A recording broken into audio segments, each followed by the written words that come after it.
أعوذ بالله من الشيطان الرجيم. بسم الله الرحمن الرحيم.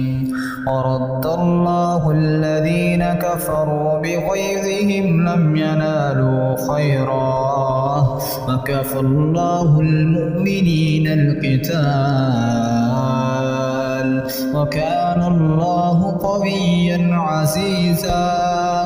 وأنزل الذين ظاهروهم من أهل الكتاب من صياصيهم فقذف في قلوبهم الرعب فريقا تقتلون وتأسرون فريقا. فأورثكم أرضهم وديارهم وأموالهم وأرضا لم تطئوها وكان الله على كل شيء